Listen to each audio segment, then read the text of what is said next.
again by Benning. Darnell Nurse left it in the corner, gets up center. Perry scores! Corey Perry! Lilia able to shake away from Solani. It's given away to Solani. Around in front. Score! Teemu Solani with the steal. Perry in the face, 1-1. Score! Off the floor! On the board! Paul Kariya!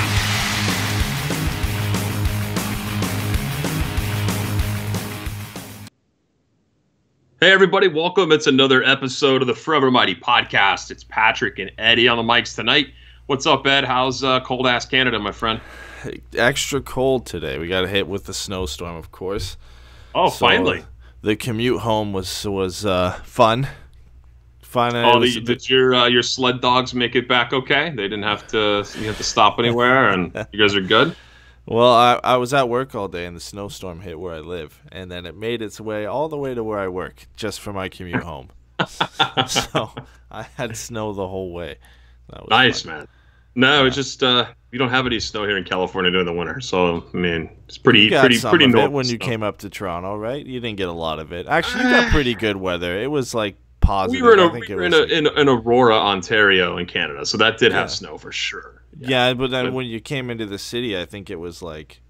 It wasn't snowing, but it was snow above zero. It was like at least 5. It wasn't too bad. There was snow piles. You guys were playing in the snow in basically spring weather.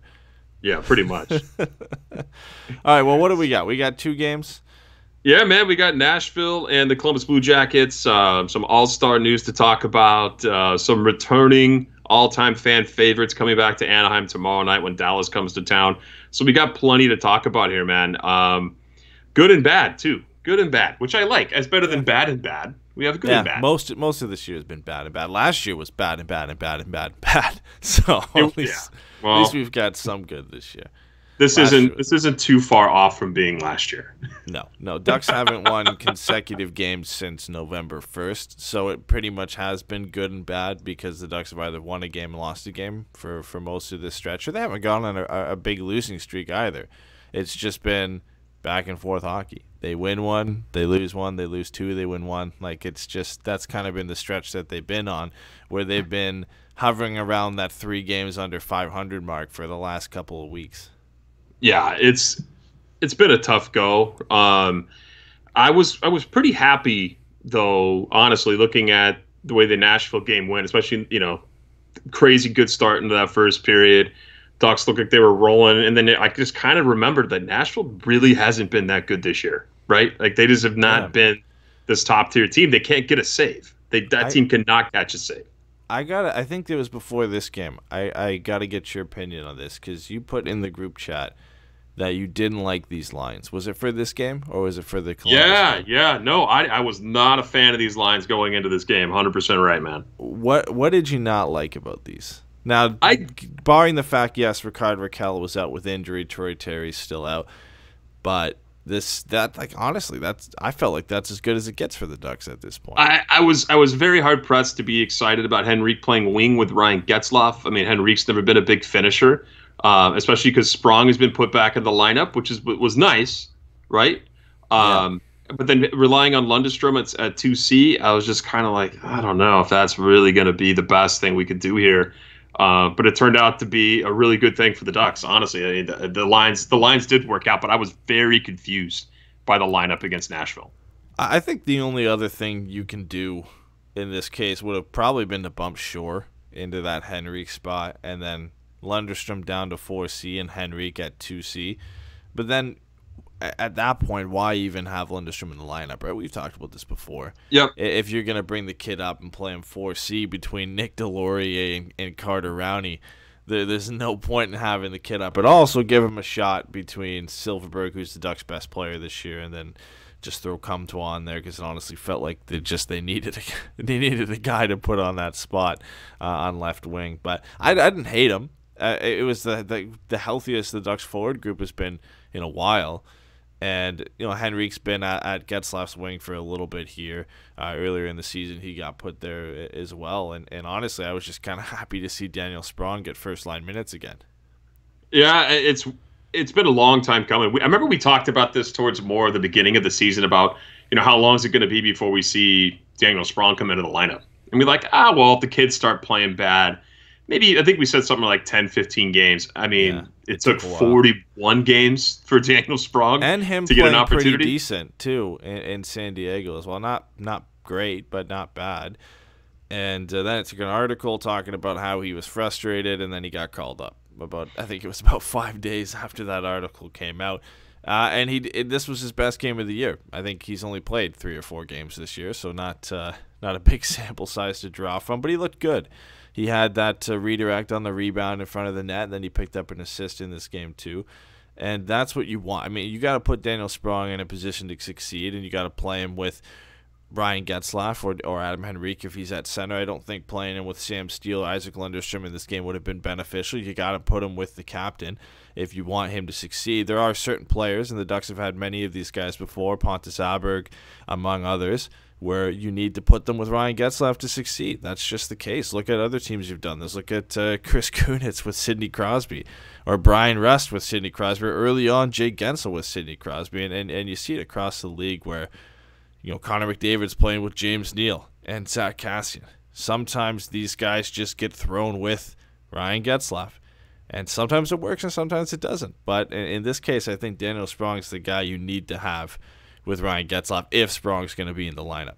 And they keep talking about on social media, writers are keep saying, that the Ducks are talking about how they want Sprong to play. They wanted to work on both his defensive game as well as his offensive game. And I don't think every guy needs to be a defensive forward. I'm not a huge fan of that notion, right? Like, I don't have a problem if Sprong just plays wing and rips pucks all day. Like, that's what he's there for. Who else in the Ducks lineup is not a liability in their own end? Jakob Silfverberg is one of the best two-way guys in the game. We've already talked about Isaac Lundestrom being kind of well beyond his years in terms of his defensive responsibility and his defensive acumen and what he can do. Same kind of goes for Sam Steele and Ondrej Kase as well, being reliable players in their own end, and definitely Carter Rowney is defensively responsible. I mean, you could argue maybe Maxime Comtois a bit, but at least he engages physically and he's not a liability in his own end. So it's not like the Ducks have 3 or 4 of those guys in their lineup. Like, if you have one, you can get by with one. If you're playing him on the first line, you're essentially sheltering his minutes with Ryan Getzlaf. You're fine. You're fine because you've got Adam Henrique, you've got Ryan Getzlaf, who are going to be defensively responsible. It's okay to have that one guy. I mean, look at the Leafs. You and me were talking about Austin Matthews before we started the podcast. The Leafs have a system where they play one winger just high. And that's all he does. He just plays high up in the zone. And they just try and wear down teams and get these quick rushes and quick exits out of the zone to this high winger. And it's Mitch Marner, who's usually the guy who's there. Sometimes it's Austin Matthews, but most of the time it's Mitch Marner.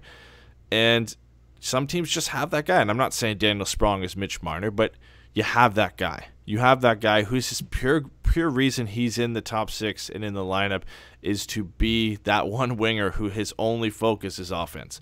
Well, he can wheel and he can shoot the puck. I mean, and you get the guy. You get the guy that the feed breaking out of that zone, and with full speed. I mean, you kind of want to play a guy like him that way, and I think it's not a bad idea. And the Ducks have kind of utilized Ondrej Kase that way, right? He'll play a little high and try to sneak a pass going into the neutral zone a lot too. And when you have a guy who can feed you like Ryan Getzlaf can, I think that's important to have that type of player. I think you're totally right. Yeah, you need a couple of those guys. And I think Ondrej Kase is more than responsible enough in his own end. But if you're going to use him in a certain way to kind of boast his offensive abilities, then I think that's a good thing for Kase. And we kind of saw that in the game against Columbus where Kase got 2 goals and looked a little bit like his old self and was utilized more in an offensive role where he got placed on a line where he was going to succeed back with Sam Steele and Max Jones and was given a little bit more offensive freedom, it felt like, in that game. So hopefully it's the start of something for Ondrej Kase where he gets going because he was a guy we expected to have a huge year this year, not just us. I think it was Ian Tulloch with The Athletic. I might be getting the person wrong here, but at the beginning of the year put out the top potential breakout candidates for the upcoming season, and Ondrej Kase was at the top of his list. Well, dude, that line of Steele, Kase, and Jones the last 2 games literally chewed up the competition and spit them out. They dominated 5-on-5, dominated the shot share. I don't care if you look at the analytics or not. If you watch those last 2 games, every time those guys were on the ice and they had the puck, they were dangerous. They didn't let anyone in the zone to do anything. Very dominant play by that line with Steele, Jones, and Kase. And that's not to take anything away from the Getzlaf line, especially in the Nashville game. Not as dominant against Columbus, but dude, those two lines looked very, very good. And obviously I was 100% wrong on my initial take on Henrique playing wing with Getz because they haven't looked bad the last two games. Hopefully this is something they don't switch up constantly if it goes cold for a game or two. And Anaheim is just this notorious for anytime something goes wrong, they go, I got to fix it. And just sometimes it takes time. You know what I mean? Yeah. So I think it was the exact same lineup 2 games in a row, right? Yeah, no, it was. They went with the same lineup 2 games in a row. Close games. So, and they looked better. I mean, they scored, 9 goals over those? So I guess 8 technically because it was a 5-4 shootout win over the last 2 games. Mm-hmm. So not too bad, and they looked decent. There are still some issues. I mean, you look at the Columbus game for sure. The defense in front of Ryan Miller was not great. Josh Manson with a really weak turnover led to Nathan Gerbe's Before you goal. Crush him with that, let's talk about the Nashville game with Hampus and Manson. They looked good that game. Yeah, they did look good that game. They have looked better since getting paired back together, and the numbers kind of back that up. Still some miscues by Manson in both games, and that's been a trend for him all year, where the giveaways have kind of been at the forefront of his game. But analytically, we're used to these guys doing well and playing well is that shutdown top pairing unit where they play the hard minutes and they do well. So hopefully this is kind of the start of that, because the Ducks need these guys to be at the top of their game and be back to what they were a couple years ago. Because surprisingly, the pairing behind them and Fowler and Goodbranson has been one of the Ducks' better pairings. I don't know how, but it has been. And the other surprising pairing was the one we saw at the beginning of the season with Fowler and Del Zotto. So Fowler this year just seems to be whoever he's with. It seems to be working for that duo. But if the Ducks are going to be successful this year, they need Lindholm and Manson to do well. Not Fowler and Goodbranson should not be your best pairing. They need to have more games like the Nashville game. They played very well. They let in a goal 5-on-5, but I mean, honestly, they were dominant for most of that game. Lindholm has looked a lot better in these past 2 games. Everyone has a bad shift. Manson still is a little shaky, though. I mean, we had a great game against Nashville for the most part, and then last night kind of had like a middling game. You're right. I mean, it's hard to say where everyone is feeling about Josh Manson. Right? We talked about that when we were talking about who they could trade and where they would want to trade, and how strange it is to even talk about it, considering how much we relied upon him in previous years. Getzlaf's clutch, though, man. How about that against Nashville? 3 assists, and then the shootout winner. I mean, him and he's Fowler both had 3 playing nights. very, very well. Getzlaf keeping up. I mean, Stevens said you're not going to get the 70 to 90 point guy, right? I think that was Stevens in one of his articles or tweets. It's not happening anymore. But you don't need that, right? He's a different kind of player now, and he's aged into where he's going to be the effective, probably 50-point guy. No big deal. That's no, as long as you're getting 50 points out of Getzlaf at his age right now and where he's playing. That's a great season. Yeah, and he's still reliable in the other facets of the game defensively. He's a reliable face-off guy. He's over 50% this year, so he's still getting it done in other areas of the game. And then intangibles, I know we kind of hate these, but leadership ability and his presence on the ice and in the locker room, you can't buy that. So he's still going to be an effective player even if he's not putting up 60, 70 points. It's just the Ducks don't have anybody to replace that offense right now. So that you're seeing them struggle because nobody else can do that. I do have to mention I did make a mistake with the lineups for the Columbus game. Brett pointed it out. Comtois was actually scratched for the Columbus game because Rickard Rakell came back from injury. Took his spot on the wing with Lindstrom and Silfverberg. So I had to point that out there. No, yeah, you were wrong there. But, I mean, that wasn't a bad line either. They didn't play too bad. Before we get to the game last night, Elliot Tieford reported on Monday. Very interesting. It got a lot of Ducks fans all perky here. But Patrick Eves on the bench talking to Daryl Sutter during practice. Terry and Rakell were skating again with Sherwood. It's been only 8 games since Terry fractured the bone below his knee, and he's already skating in. Great sign. In a 10-game, it was supposed to be a 10-week prognosis for him to come back, and he's apparently been cleared to play after 3 weeks. Now, a lot of people are chalking this up to, wow, it's a magical recovery. He's way ahead of schedule. This had to be misdiagnosed. There is no way this guy is back in 3 weeks on a 10-week prognosis if they didn't misdiagnose this or kind of misread how bad the fracture was, because there's no way you just heal 7 weeks ahead of schedule. I can't see it. It's pretty insane. I'm maybe not a maybe doctor, the break but wasn't as clean as they thought it was, or maybe it wasn't as bad as they thought it was. I don't know. I just can't see it. Again, I'm not a doctor, so I'm probably fucking wrong, but it just does not seem plausible that they got it completely right in terms of how long he was supposed to be out. Maybe it was more of a 5 to 6 week thing, and he healed in 3 weeks, so that's still sooner than what was expected. But I can't see him being 7 weeks ahead of schedule and being 100% ready to play. So it had to be, probably a little bit more of a minor fracture rather than anything. Yeah, or maybe just like a crack, or I don't know what you even call it. Brett's saying it's the new magical healer from Toronto. He's finally paying dividends for bringing him in. The Beetle. was he just got a magic wand? Was he from Hogwarts? Is he sitting in the back of the dressing room? He doesn't prevent injuries. He just gets Ducks players back faster than ever. Oh, before we move on from the Nashville game, we can't move on without talking about Gibby save in overtime. Because that is the save of the year, Kevin. Dude. When I first saw the replay of it, I thought it was in. Like when I first saw the save, actually. Then I saw the replay. They did the overhead. I thought it was in. I'm like, they're going to call it back. They're going to call that back. No, okay. I thought you were going to bring up what a lot of people were saying. They were discrediting Gibby because it actually is Rocco Grimaldi who stops that puck from going in. I mean, John Gibson makes the initial unreal save, but then it hits Rocco Grimaldi's stick when he's pulling his stick back out of the net. Are they really? Oh, come on! All right. See, I thought you were gonna say that. I was. No, ready to jump on I'm you not. for saying I'm not that, against but Gibby, dude. I hate goaltenders. It's an unreal save, no matter what. That's about as athletic as it gets, and we all know Gibby can do that, and he's done it many times. So that was a game saver for sure. And then Clutch. Jesus Christ. Gets his clutch in the shootout winner. He scored, and who else scored in the shootout? Was it Kase? I can't remember. Oh, man. I have to go back and look. I know Getz got the winner. I don't remember the shootout. I'm not a huge fan of him. I think I tuned out in the shootout. I just kind of checked back and saw who won. I hate the shootout so much now. It's just not interesting anymore. Let's make a note here. Everyone's talking in chat about ketchup and whether they like it or not. Save that for our Patreon show. We got to discuss that with you and Jay. Don't bring it up anymore. We're not going to talk about what it's great for, what you hate it for, but we'll definitely talk because different things in Canada people use it I for. saw ketchup, but did this start with a ketchup bottle Solani comment? Yeah, it was like someone like ketchup, starting to score. So that let's not talk about too much. We'll talk about it on Patreon this weekend. All right. Okay, good news, like you said. Terry back somehow. Raquel back, which is great.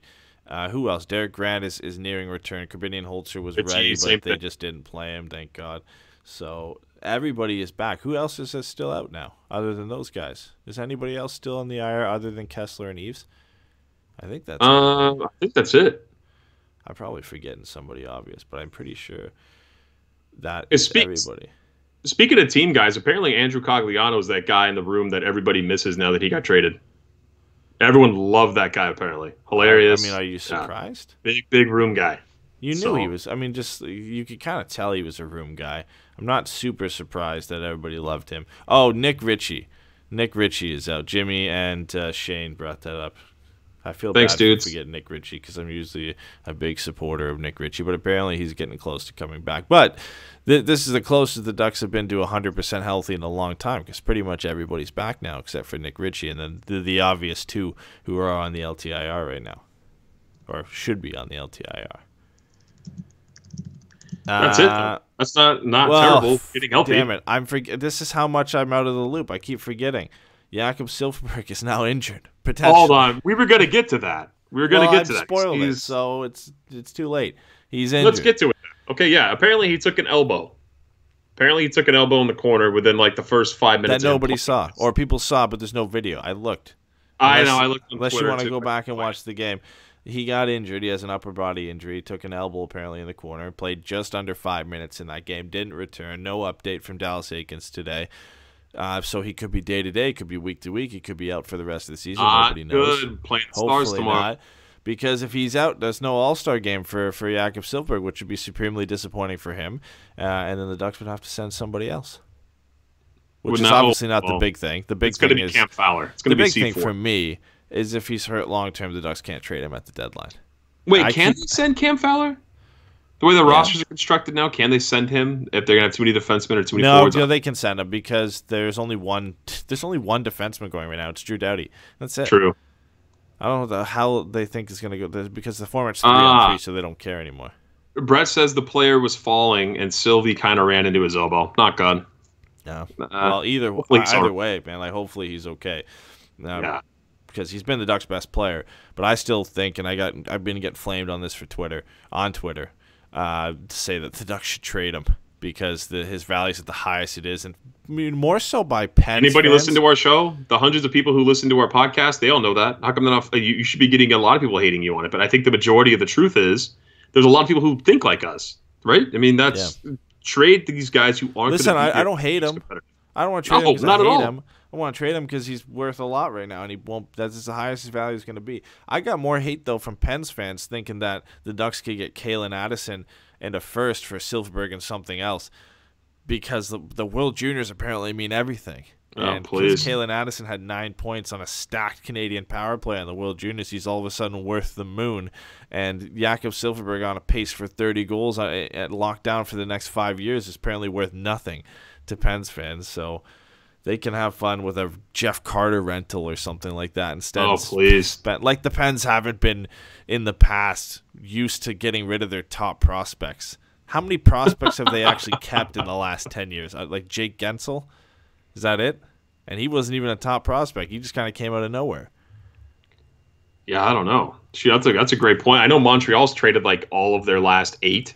Well, Pittsburgh's they're like the perennial team to trade their first round pick and any of their top prospects. They barely ever keep any of them, and then they just get these guys from like random places, like John Marino. It's like a football quarterback. He's a it's his son, Stan Marino's kid.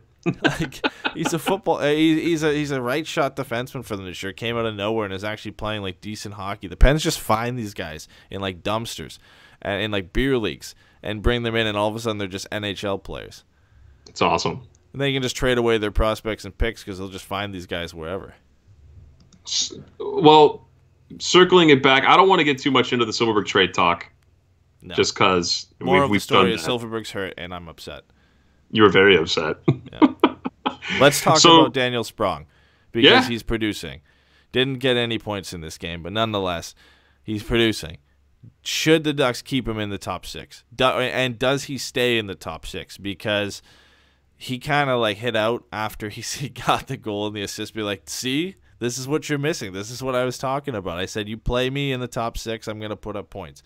And then he didn't put any points up in the Columbus game. But okay, but let's look at that too. Getzlaf and Henrique, that line. I think they did score, but it was Getzlaf on a weird play, right?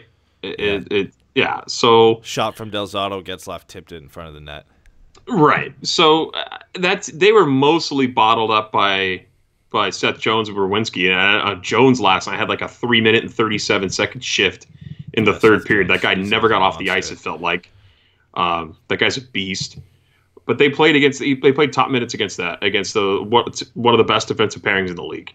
It's one game. I'm not worried about it. Now he continues to fall off this cliff of not being able to produce here in the next 2-3 games. Then maybe you get rid of Sprung, or you don't get rid of him, but you slot him down or send him back. We'll see what happens. But I think give him more than 2 games. It's too small of a sample size to say he's not worthy of being up on the top 6.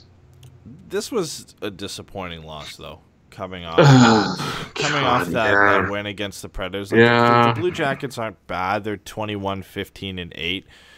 But who's their goalie?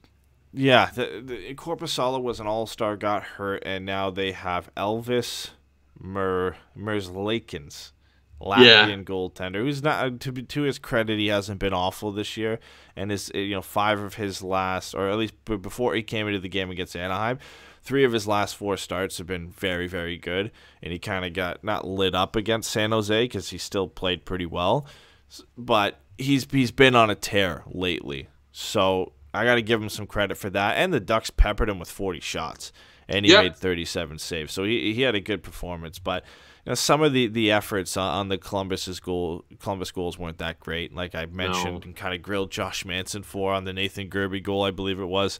He just kind of threw it up the boards on a backhand soft pass. It hit a Columbus player's stick and went right to, I think it was Pierre-Luc Dubois, who centered for Nathan Gerbe, who Hampus Lindholm just somehow could not muscle a 5'3" child from in front of the net.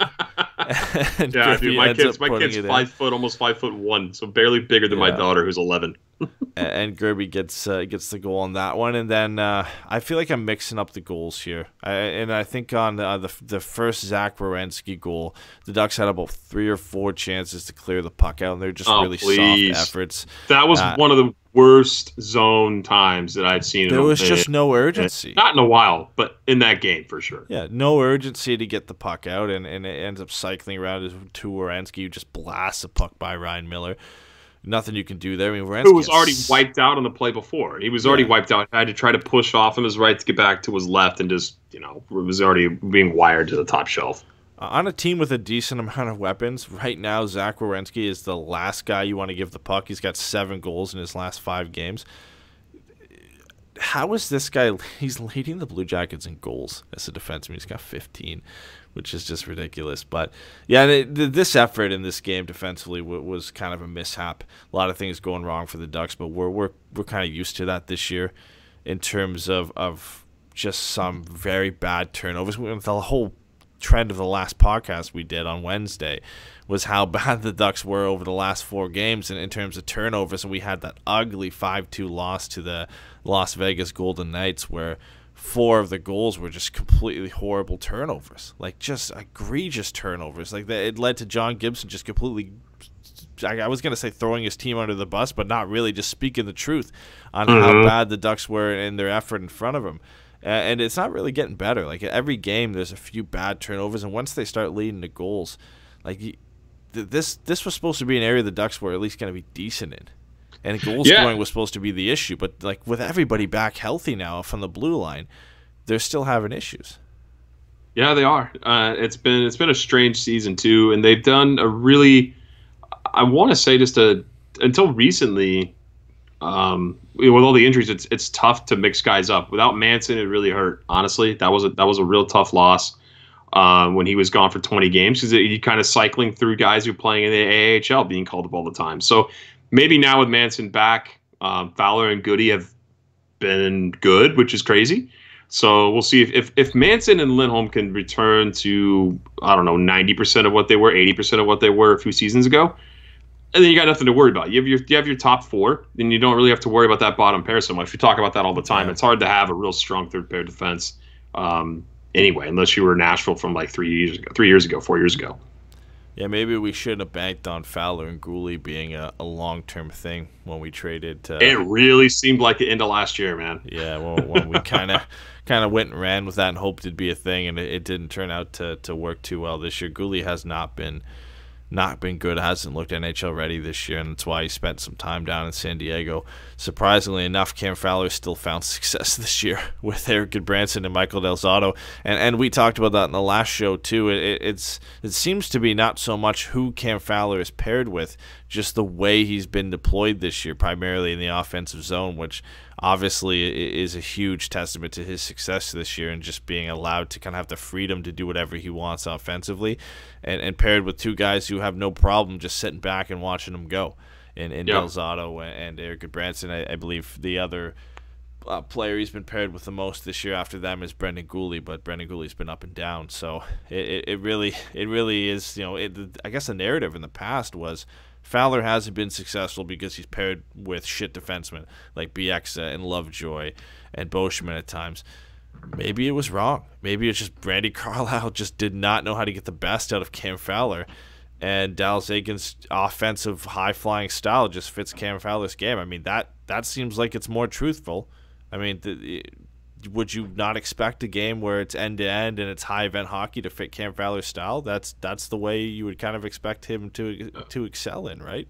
kind of figured that's why they brought him and drafted him in the first place. They expected that kind of game out of Cam Fowler, right? I agree, and he's one of, if not the best skater on the Ducks. Why not utilize that? It's very interesting how things have changed for Cam Fowler, but yet the defensive side of the game hasn't gotten exponentially better under Aikens as we thought it was going to after Randy Carlyle. It is better. Goaltending behind them is not that great. I think we're kind of but Ryan Miller last night got hung out to dry. He did, right? and I think he really did. I think the thing to say is the Ducks, in terms of allowing quality shots and shot attempts against their defense, is better this year, but the turnovers are still bad. That's something that really hasn't changed. But their just organization in front of their goaltenders this year is better, but it's not great. It's just not infinitely better. But we talked about how their numbers defensively are a little bit better this year than they were last year, and it was just completely horrendous last year.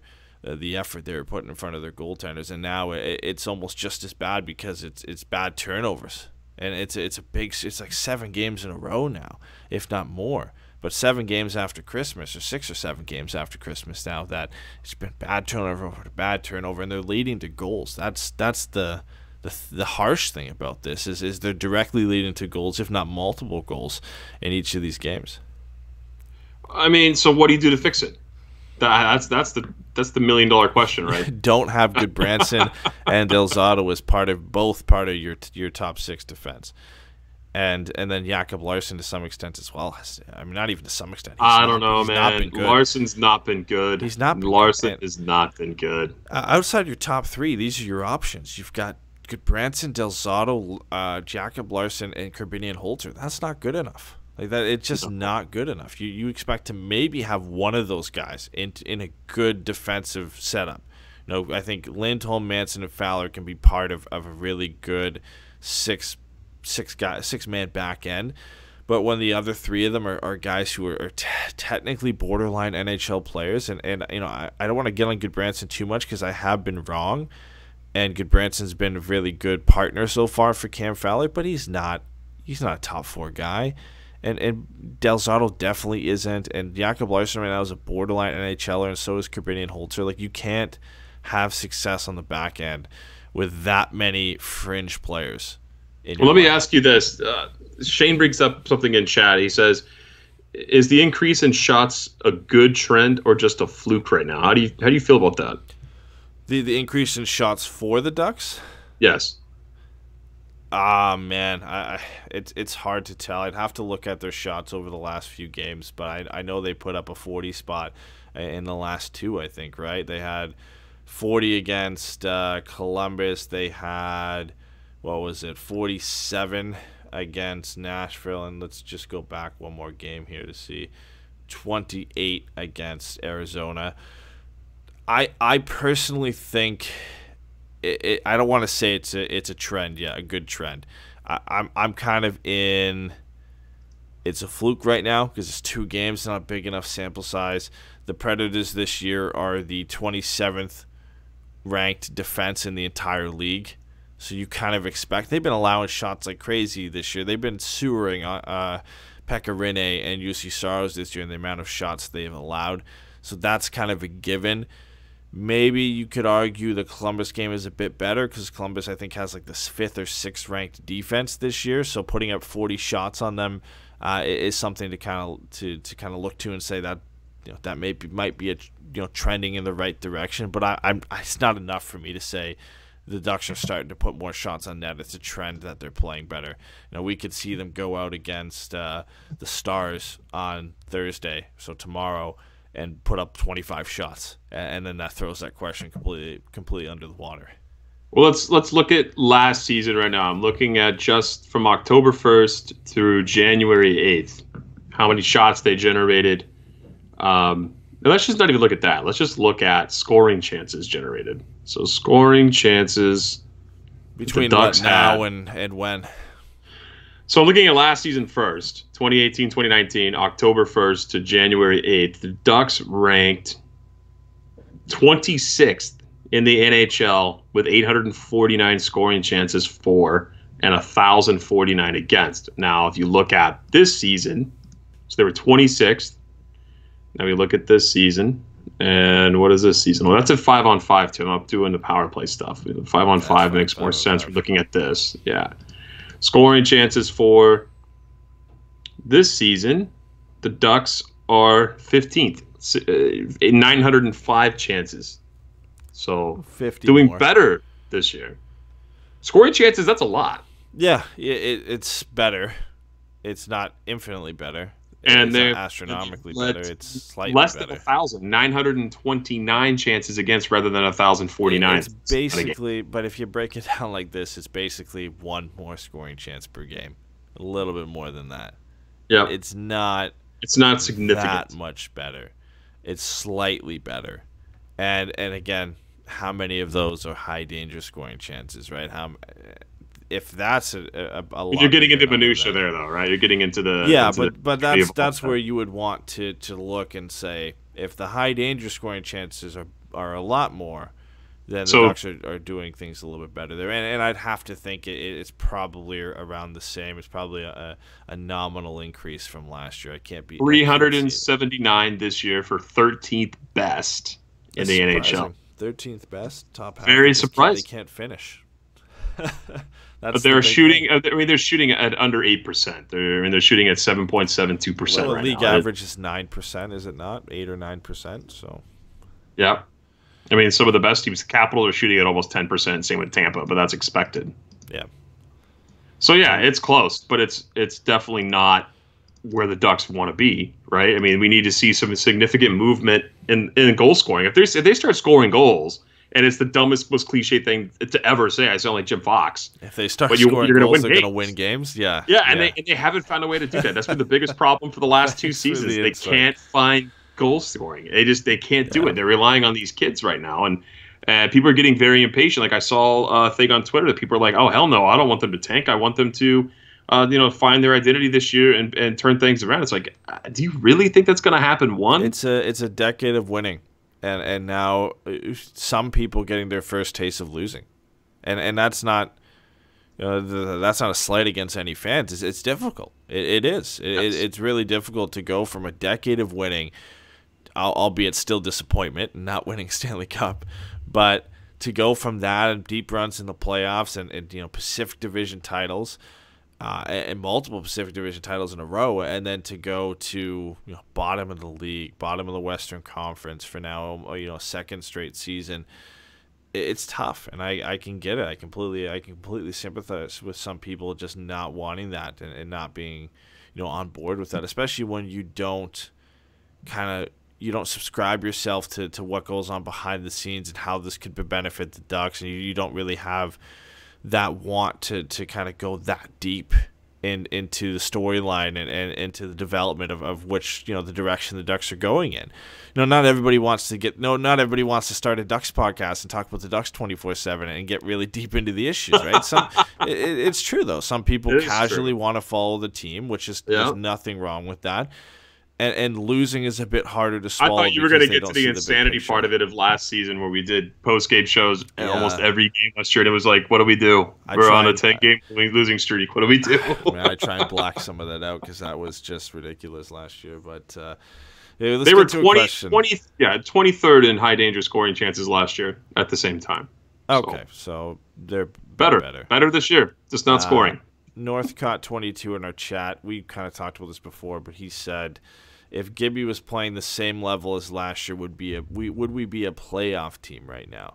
Ooh, that's a good question. So how much would Gibby be moving the needle? Let's say he added. We're talking. Let's about say wins. Gibby added. Yeah, like let's say he added we're basically 5. Talking about WAR right now, are we not? Essentially, yeah, we above replacement. Yep. So I think he has 4 or 5 wins. Anything more than that is like elite level. Kind of impact. Only a player. Would you go? Did you go to Evolving Wild to look at that right now? I'm not actually going and looking at WAR. I mean, it'd be interesting to see what Gibby's WAR was last year before the fall off, right? Yes. Around the January-February mark. But man, I playoff team is a stretch. Like, what does 8 to 10 more points do for the Ducks right now? Probably does it put them in a playoff spot. Let's say you give them 10 points. It puts them at close. It puts them close to a playoff spot.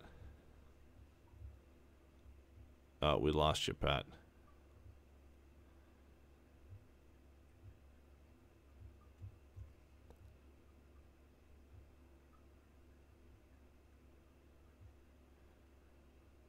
We lost him, boys. We lost him. Let's get him back on board here.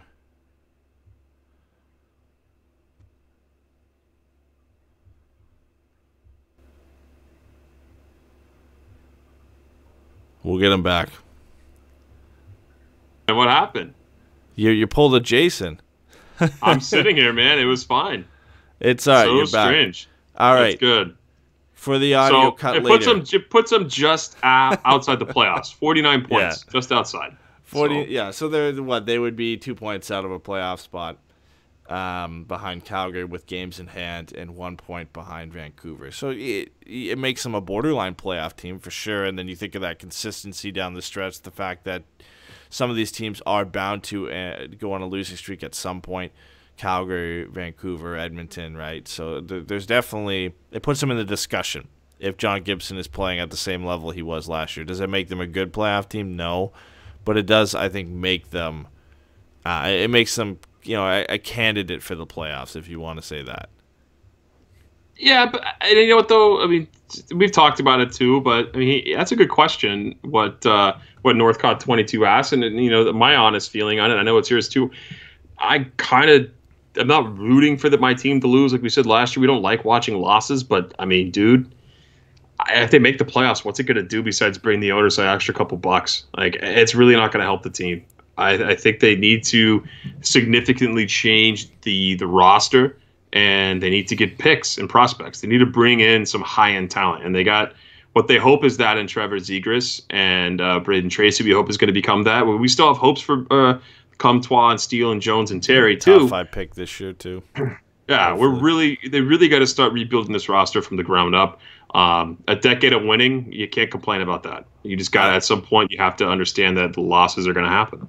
Yeah, I got yelled at on Twitter by a Ducks fan who felt that the Ducks losing has no benefit long term or short term, because fans not coming to Honda Center is financially bad, and the owners won't let that happen. So that means they're not going to trade players, and they're not going to try to be bad. That's to say that the ownership is stupid and doesn't understand that they need picks and prospects. That's also to say that the Ducks are doing well in attendance right now, which they're not. No, they're not doing amazing. And in order to get the attendance, you need to have a winning product, sure.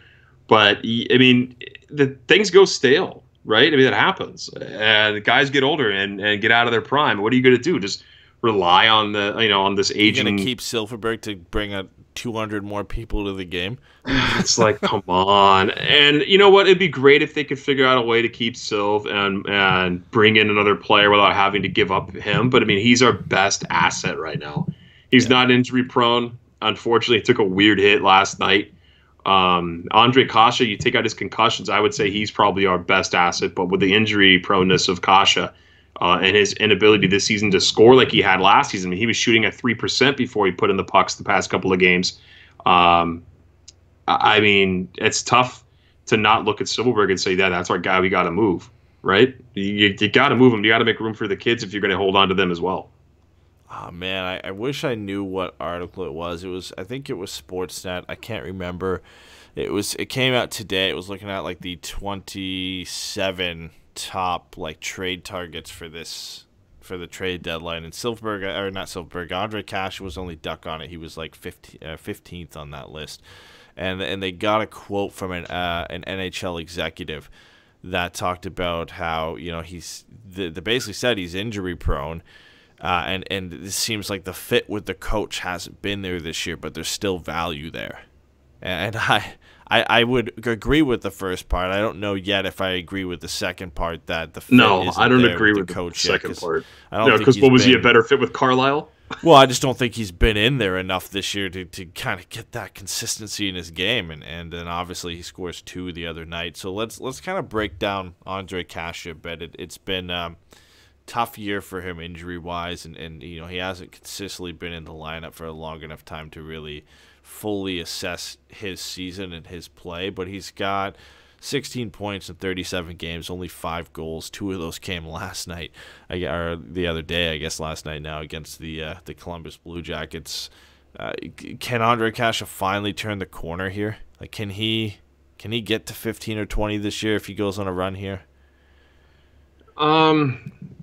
I think he can. I don't see why not. He's got the skills that haven't gone away, but he just really hasn't been the same guy. He hasn't looked the same at all this season. You don't see him as being this explosive finisher that we all expected to have. Like we already said, to have this windfall of goals. It just hasn't happened for him. And it's shooting luck too. I mean, you don't shoot at 3%, right, your whole career when you're Ondrej Kase. It's going to get better. 5 goals on 100 shots. That's pretty tough. And how many games has he played in? 37, which is surprising, eh? He's played in 37 games this year. Felt like he's been out for and he's most shooting of the season. 5%. Yeah, played in 30 games last year too. It's been a tough go for Ondrej Kase. How many shots on goal did he have last year? It won't show me. I'm looking at the Sportsnet app. It was up there though. He was shooting at a high volume last year before he got injured. In terms of shots per 60, he was up there with some of the top guys in the league, like Gallagher, and I think he was only second to Gallagher in shots per 60 last year. I mean, why don't you think it's possible for him to put up? Let's say he puts up 30 points in the second half. I think that's possible for him. Oof, man, that's almost a point per game. That's 30 points in the second half. I don't see why not. I really don't see why not. I mean, I could see it. I'd be more apt to say 10 goals, 10 assists. So 20 points second half? 20 to 25 points. I'd be more comfortable saying that. I think 30's tough because the way Ondrej Kase puts up points, it's usually primarily goals. So you're looking at 15 goals in the second half, 15 to 20 goals in the second half. That's an amazing second half for anybody, right? No, it's very true. I mean, I would love to. I would love to see him get back on track. I just don't know. If we're going to see it. Let's get into some of the other stuff we have here because we're going to run out of time before we even get into the rest of it. Eric Stevens put out his grades, mid-season grades for the Ducks. Let's kind of go over his rankings and see if we agree with it. You guys can chime in the chat too. Let's go pretty quick then. Let's just go like thumbs up, thumbs down on some of these, or you say agree, disagree, or what you would give here. Okay, we won't go in deep on everybody. Yeah, players here listed in alphabetical order. Maxime Comtois got a C. And Comtois right now, 9 points, 4 goals in 26 games. I'm pretty disappointed in the kid, but he's also a kid. So I think a C, thumb C down, minus. and what grade you're gonna give him? So C minus. You think? Yeah, you can't be too hard on him. I'll go C minus. I mean, I don't think 9 and 26 is bad across a whole season. It's close to 30. It's not terrible. It's a little bit less than you kind of expected this year, but I think C minus is fair. I think anything above a C is a bit tough. Next up, Michael Del Zotto. He gave him a B minus / C plus. 8 points for Del Zotto in 29 games. And he's a +2. It hasn't been horrible for Del Zotto. I want to say that I have to agree with Stevens here. I mean, I know that Fowler's a big deal when it comes to this ranking for Del Zotto, but dude, it's nice to see not a boat anchor with Fowler and Fowler able to thrive. So I think I could go with I could agree with Stevens here. C plus. Yeah, I think C plus. I like C plus better than B minus. I'm not ready to put him in that B territory yet. No. This one is interesting. He gave Nick Deslauriers a B, and Nick Deslauriers has 5 points in 31 games. I think it all depends on how much you value fighting. Nick Deslauriers has the most fights to anybody in the league with 9 this year. That depends on how much you value that, but a B. Give him a B. I don't have a problem with Nick Deslauriers. I haven't seen him really... Dude, but a B for 5 awful. Points. And 1 goal. I don't think it's just points though. Like you look the way he's evaluating these guys. He's evaluating everything about him, and he said that a big part of it is the way that his teammates view him in the locker room and the way he's able to protect guys and keep guys honest. And that's a real thing in the NHL, man. It is, as much as we shit on it. It's a real thing. But can I would put him at a C. myself? I put him at a C. I don't think I put him at a B. I give him a C. A B, no. A B is No, you too can't much. do A it. B. Cam Fowler, an A. I'm on board with this. I'd A go. plus, I feel like it's too much. I think A or A minus for me. I think he's above a B plus. He's A or A minus for me. Man, yeah, the way his game has changed, I would go with A minus. And I'm not saying like A minus across the entire league, like just grades for this team this year. For this based team, off- yeah, we're not based ranking off him like against. last year's It's performance. for and Winston whatever, like that. Yeah, we're talking about Cam Fowler's bar he set the past few seasons and where he's at. Yeah. Ryan Getzlaf, B plus. I would agree, man. And it was this article. Yeah, he did. He's not a 70 to 90 point guy anymore. 11 But yeah, goals and 30 points for Ryan Getzlaf in a 41 great first games. half. Last year, Getzlaf had 48 and 67, had 14 goals last year. So Getzlaf on pace this year for 60 points across an entire season. Obviously, he missed a couple games. 60 points and 22 goals if he was to play across an entire season. That would be his best season since 2017-2018, where he had 11 goals and 61 points, and his best goal total since 2014-2015. I would probably give him an A, honestly. Yeah, A minus. I'd give him an A minus, I think. Yeah, I'd go A on this one. I like Getsy. He's definitely not as defensively stout as he used to be. He's slowed down a bit, so it's tough to keep up with the younger centers for sure. But he hasn't looked out of place. The team thrives behind him when he produces. Obviously, he's still clutch. I have to go with an A on this one, man. Yeah, I can't. There isn't too much wrong with Ryan Getzlaf's game this year. He's taken a step forward, which is hard to ask for at 34, right? So it has been an impressive step forward for Ryan Getzlaf. This next one I think is going to cause some contention. John Gibson, a B and a B minus. I got to give Gibby a C plus max on this one. Yeah, he has not been helped out in front of him. No. But some of this a bit is on him. And I would goaltending around the league's not been great, man. Let's be honest. B minus is a stretch. I C think plus, I would go B minus or C plus. Yeah, I'd have to say that. Yeah, C plus. I can't give him a B. I think that's a bit too far. He has been last year. It was an A plus. So if you're going to compare it to last year, then it's a B minus or a C plus. I wish Jason was here. I'd love to hear his take on this, man. Oh, I would love it. He would just rip me for hating on goaltenders. I know. Derek Grant, an A minus. Dude, I'd have to look at the other side of the puck from him. I know he scored here and there on the faceoffs. He is only logging about 13.52 per game. I would have to, again, like you said, look at like kind of the analytics behind what he's doing here. I don't think they're great. I think A minus is a bit high. I'd give him a B plus just on the goals. He's got 9 goals, like he deserves a B plus for that. But I can't. Oh, he hasn't played in a few weeks, so I got to give him a C. I can't give him a higher rating than Ryan Getzlaf. I can't. What are you gonna give him? I give him like a B or B plus. Yeah, I got to go B minus with Derek Grant. B minus. Eric Goodbranson, a B. You know what? I'm on board with this one. I was just gonna say the same thing. I can't find enough mistakes that I've seen from him in order to shit all over this one. I got to go with a B. He's got 7 points in 32 games, which is more than he's ever put up. And he got terms spit of pace wise in his mouth. Got to give him some credit for that. He's a plus 2, which plus minus is dumb, but he's a plus 2. He's been solid, man. He hasn't been terrible as much as I would venture to give him a B plus. No, B's good. Don't be getting crazy and give him a B plus, dude. Brendan Gooley, C minus.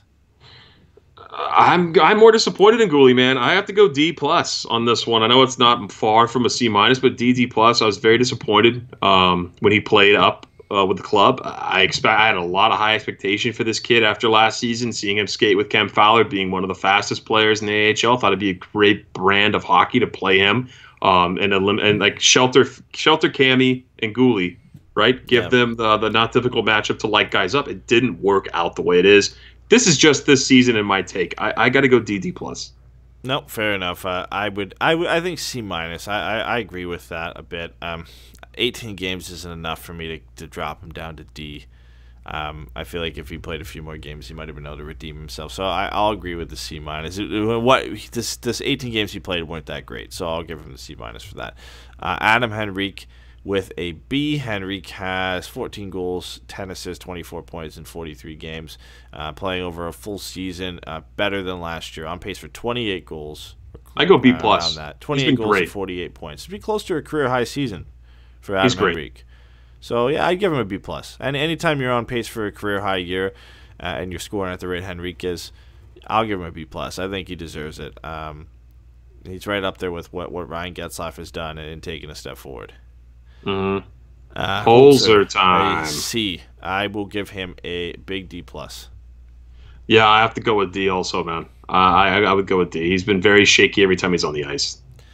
No explanation either there. Holzer has not been that great. And he's been paired with Jakob Larson, so that hasn't been we gotta go we gotta get going a little faster because we have quite a few players Max left. Jones, a C. 6 points over 32 games. I am going to give Max Jones a C-. I'm going to stay with a C. I know that I'm partial to this guy. I think he's a good player. He's been utilized in different areas of the game. He's played physical. He's always hounding the puck. And, dude, it's hard to give him anything lower than what Stevens already did. I think C's a solid one. Just not the same as last year. I would have given him a C+, B- last year. And the off the puck hasn't been as good as it was last year. So I give him a C-. Ondrej Kase, a C-, a D+. D+. I'm with Stevens there. I would have to agree with him because it just has not been a good year for Ondrej Kase offensively. He's there for scoring goals, and maybe it is horrible shooting like Eric Stevens has said here, but man, you just can't justify anything higher than that right now. Jakob Larson, your boy, your favorite player on the team, man. I would venture to give him a D-, verging on an F.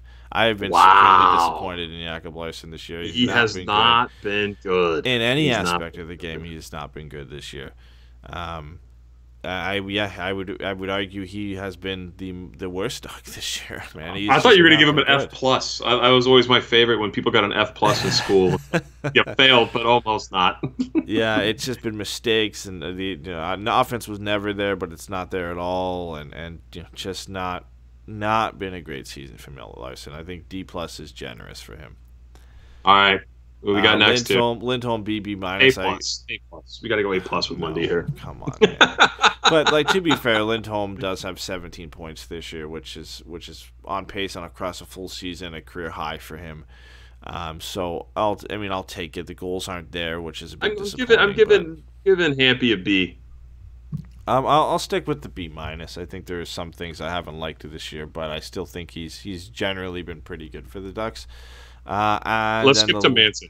Yeah, Manson. We got Manson, and the only other one we'll cover, or I guess, let's just say we know Silfverberg's an A+. Silfverberg's an A+. We know that. Rowney, I don't care. Richie, not played enough games. So Manson gave a D. I would wholeheartedly agree with that. I think Manson deserves a D, maybe a D-.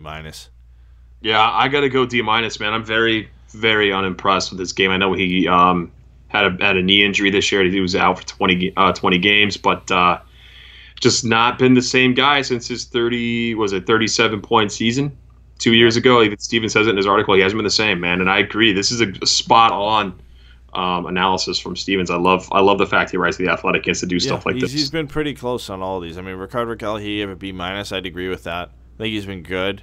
He's better than last year, but not better than not really even close to 2 years ago. So I think B- is fair for them. I don't think he's a C, so I think B- is fair. What about Miller? Miller's a curious one. I mean, he's got a sub-900 save percentage, but I don't think it's all his fault. No, I think the Ducks have just played awful. Yeah, he gets the second of back-to-backs a lot, too, as well. So it's a bit tough. Last one of the players, two of the players I want to get to, Sam Steele, C-, Troy Terry, C. I would flip that. I would give Sam Steele actually a C+ and Troy Terry a C-. I've liked Sam Steele better than Troy Terry this year. I don't know how Troy Terry gets. I agree with you on that. Troy Terry gets a higher rating than Sam Steele at all. I don't get it. I'm with you on that, man. Sam Steele has a 54% face-off percentage this year, which is surprising for a guy who I thought at one point wasn't going to be a center in the NHL. So that just on that basis, I think I'm a bit more surprised in Sam Steele. He also grades the coaching here real quick. And that's the last one I wanted to get into was coaching. He gave Dallas Eakins a B this year. I would agree with that, except we never really got into the offside goal challenge from the Columbus game. It's so hard to judge the coaching this year, man, because the team is so bad, and I generally like Dallas Eakins' style. So I would have to agree. I can't judge it that well this year. Like, you know what I'm saying? Like the special teams have been all over the place. Has gotten better, and we know bad goaltending is a reason the Ducks are so bad this year in terms of where they're positioned. We think they could be a better team if they had somewhat of the goaltending they had last year. Goal scoring is still an issue, but that's not really Dallas Eakins' fault. Like, no. He's gotten the best out of the Ducks' best players that were looking to improve last year. Like, if we look at Fowler, Silfverberg, Raquel, Getzlaf, they all needed to take steps forward from what they did last year, and they are. He's getting the best out of the Ducks' best players, right? And they're not getting saves like they were last year. And on top of that, you got to look at roster construction. You got to look at Bob Murray and what the players he's bringing in, right? Yeah. So, yeah, it's not all Eakins' fault. I think Eakins' done a good job with what he's had. Okay, last two. Unless you have something, I got two things to end the show with here. No, go ahead. Let's bring up. Let's do it. Somebody had asked earlier, All-Star jerseys. Yes or no this year? Christ. Now, I hated it, but somebody brought something up to me that made me not. I still hate them. Shut up! No, I don't care if it's a music note. Stop. To appreciate the design that the 5 lines are like the whatever they're called on like like a music sheet.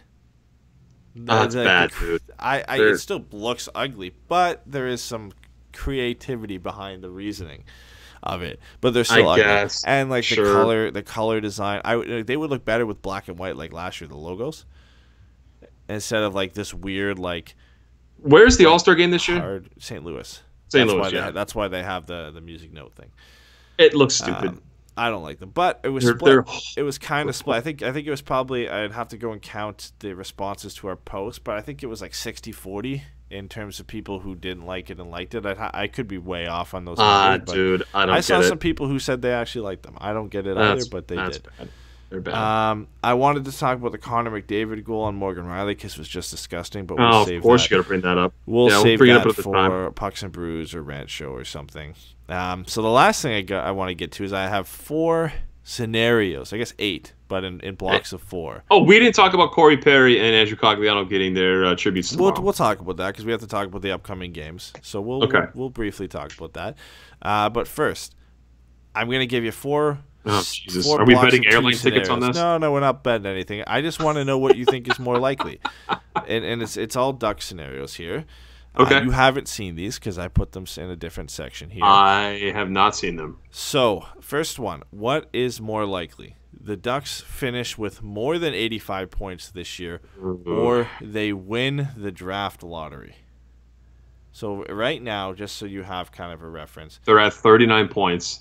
The Ducks are on pace for, I think, if you don't count the last 2 games and just take it from the halfway mark of the season, they're on pace for 74 points. So I think it's still close. Better off. They're most likely going to get the highest odds to get the top draft pick for sure. Well, they're not going to be higher than Detroit. Why are they? Oh, pick odds. Here we go. So their odds right now to get the number 1 overall pick are 8.5%. Do you think they have a better than 8.5% chance to have more than 85 points this year? I think they're going to be the second worst team in the NHL when it's all said and done. So do you think they have a 13.5% chance to get 85 points this year, more than 85 points? They're not going to hit 85 points. They have a better chance to win the draft lottery. All right, well, our listeners, Ricky and Brett both said the same thing. Yeah, I would agree with you. 85 points Perfect. is a stretch for the Ducks this year. Too much. Second one, Silfverberg scores 30, or the Ducks have more than 3 20-goal scores by the end of the season. Oh, Sylvie scores 30. You insane? I mean, you don't think Adam Henrique, who's at 14 already, could hit 20, and you don't think somebody else could, Rickard Rakell could get hot, or Getzlaf could hit 20? I hope they both happen, but it's not happening. Sylvie's going to hit 30 before we have 3 20-goal scores, dude. You're putting a lot of faith in these guys. Think of that. Silfverberg has to get real hot here and stay healthy. I know. But I love this team, and I love every player on this team as much as everybody else, but I just don't see 3 20-goal scores on this team. I don't see 2. The chat is on par with you again. I am actually leaning the other way here because I don't think Silfverberg hits 30. Don't you have a bet with Brett on this? Of course you're not. I don't think Silfverberg hits 30, so that's 120 goal scorer. I think Henry gets to 20, and I think Getzlaf gets to 20. Gets you to 20 would be more likely than Silfverberg hitting 30. Here's a next year one. Trevor Zegras scores 50-plus points next year, or Daniel Sprong is on the opening day roster. That's a tough one. Well, because I would rather it be Zegras, but I think Sprong's on the opening day roster. That's the question. What's more likely? More likely Sprong is on the opening day roster. You think so? Yes. All right. Yes. Well, it's in Daniel Sprong's court now to see how he does for the rest of this trial he gets here. 50 points is a lot to ask from a rookie. It is. But he's really, really good. He's really, really good. I know. I think it's more likely, as much as I don't think it's going to happen, but I think it's more likely that Trevor Zegras scores 50-plus points because I don't think Daniel Sprong is on the opening day roster next year. I think he is. Last one, and it's a this season question. Ondrej wait a minute. Wait. Can I retract that? I'm going to flip that. I'm going with Zegras hitting 50 points. What changed your mind? Because the way this team is moving around roster players, and Sprong can't really hang right now when people are healthy. So when everyone's healthy, I don't see Sprong having a roster spot and potentially not playing next season with the Ducks. Isn't his contract over this summer? It is. He's an RFA. Yeah, I don't think he's coming back. Okay, last one, and then I forgot we still have fan questions too. We only have two, but last question for this "What's More Likely" segment we have here. Ondrej Kase scores 20 goals this year, or Derek Grant scores 20 goals this year? Which is more likely? Derek Grant. Well, how many does Grant have? Grant has 9, and Kase has, but he's hurt. what, 5? Derek Grant, Kase has 5. And there are 30. Is there a third option? Remaining. Neither one of them. What's more likely? Goals. Yes, what's more likely? Neither one of them are getting 20 goals. Likely Kase more than Grant. You think it's more likely Kase gets 15 in the next 39 games than Derek Grant getting 11 in the next 39 games? Absolutely. All right. I'm on board with that too. But I think chat everybody gets me on that one. I just brought our chat up. It's Shell Grant and Grant. Yeah, they're saying Grant. Okay, fan questions. We have 2. We have to get to them because it's a shame if we miss them. Do it. On Instagram, we had, last time I checked, still had one. Maverick_87. Any big moves in the offseason? Oh, boy. Big moves this offseason. Trades or free agency signing? Shoot. That's a really good question. I don't see... I say no. I say no in free agency, maybe a trade. I see a trade. If there's no trade at the deadline, I see a trade in the offseason. There's a draft. Okay, Bobby's going to do something at both. He's going to trade somebody at the deadline, and he's going to trade somebody at the draft. That's where he's going to pick up his. He does a lot of draft trading, right? More so than doing anything at the deadline. The team's not competitive. Who's he going to bring in? He might just be selling at the deadline, which would be smart. I do see Jakob Silfverberg being moved at the trade deadline. I do see that. I could definitely see that. It should happen. I don't think there's any big moves made, but I feel like if there's a trade, or if anything is more likely for a big move, it's a trade rather than a free agent signing. The Ducks aren't going to go big in free agency. They would likely be selling assets for draft picks at the draft rather than going and trying to get a big splash in free agency, which they should be doing. They shouldn't be making any sort of splash in free agency this year because there aren't some enticing names like Tyson Barrie and guys that could actually help this Ducks team in terms of positional need, but you shouldn't be going out and getting Tyson Barrie and what it would cost you to get Tyson Barrie or Alex Pietrangelo or whoever else. Now, if this was the expansion draft here, it would be very, very interesting. It would be. We're getting close. I can't handle another one right now, so we'll wait. Duncan is our last question from Twitter. He said, can you honestly say that Troy Terry has been better than Daniel Sprong? Specifically looking at the body of work both of them have put out so far, do you think Daniel or Troy is better? Oh, boy. That's a Troy really Terry, good question. 8 points in 33 games. Daniel Sprong's only obviously played 3. But over the 50 games that Daniel Sprong has played, he has 15 goals and 21 points. Over Troy Terry's 65 games in the last 2 seasons, he has 7 goals and 21 points. I think potential-wise, I know Sprong is still young. Same amount of points. More games for Troy Terry, though. I think Terry's the better player in the long run. That's just my feeling on it. One thing I think might surprise you, they are both the exact same age, 22 years Yeah, old. I knew that Sprong was young, too. He's not some aged veteran. And maybe it's because he's also losing his hair, a la Mark Messier or Ryan Getzlaf. So it kind of makes him look a little bit older than Troy Terry. But, man, honestly, to answer that question, I think Daniel Sprong has been better than Troy Terry over He has been better, but I think long-term, I think Terry will be the better player.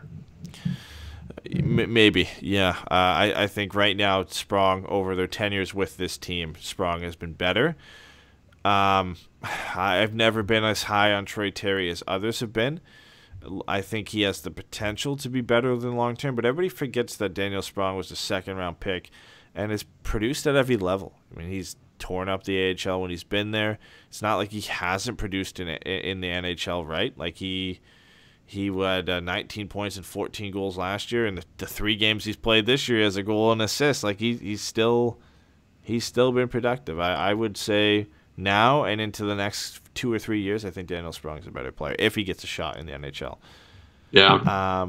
All right, wrapping up the show here. We'll be back on Sunday. The Ducks play Dallas tomorrow, so Cogs and Perry get their their celebration, their honoring, their video board. Per Perry's wish, he wanted to be honored despite not playing. So yeah, suspended but still getting the honor, which is nice. No, for sure. And then the Ducks take on the Blackhawks on Saturday. Your predictions: do the Ducks win 1, 2, or none of these games? Oh, they're gonna. I hope they do. But I beat the Stars tomorrow. I don't think they will. The Stars are a really good team. I think they beat the wheels off of Chicago on Saturday, though. I don't think they beat the wheels off of them. I think they're going to come out and crush that stupid ass team. I hate Chicago almost as much as I hate the Islanders. Yeah, I don't know. I would say Stars. I don't want to say no chance, but it's a tough game. That Dallas has kind of been on a roll lately. They've got 2 of the best goaltenders in the league right now. Man, Chicago is an interesting one because they're both bad. For the tank, you hope the loss. For just the brutal beatdowns we've had from Chicago in the playoffs in the past, you hope the W, right? That's kind of what you're hoping for. And like I said, Sunday we'll be back with another episode, and we have an interview that night that will release hopefully on Monday with Scott Wheeler from The Athletic. We'll be talking Trevor Zegras and Lucas Dostal at the World Juniors, Jakob Silfverberg and his trade value, some of the Ducks prospects. We'll talk about the 2020 draft and if the Ducks can find another piece to add to this rebuild, among other things. So we had Scott Wheeler on, I think, after the draft last year, and that was one of our favorite interviews to have him on. So it'll be nice to have him back on the show. And I think depending on how long that goes, we might just release that as a kind of a bonus episode all to you guys. If it's like over a half an hour, if not, we'll kind of just throw it into the next podcast. But kind of think of it right now that it's going to be a bonus episode that just kind of gets released in between episodes. That's likely what we're going to do with it. No, sounds good. Thank you, everybody, for tuning in. If you want to hear bonus episodes from us and you haven't already checked out our Patreon, it's patreon.com/puckguysforevermighty. Plenty of things that we give back to those who support us. So check it out there. We release 2 bonus shows a month. They're fun, and we get to drink in one of them, so it's even better. Pucks and Brews is a great show. We do a rant show, which we're going to be discussing whatever topics that piss each other off or that you, the fans, want to listen to. We'll be doing that one here within the next week, so stay tuned for that, or check it out if you haven't already at Patreon. And I think Jay and I are planning a watch party. I'm not sure 100% what day it's going to be, but I think it's going to be early February. So be on the lookout for that on Twitter, and we'll be talking to you guys soon. All right. Take care, guys.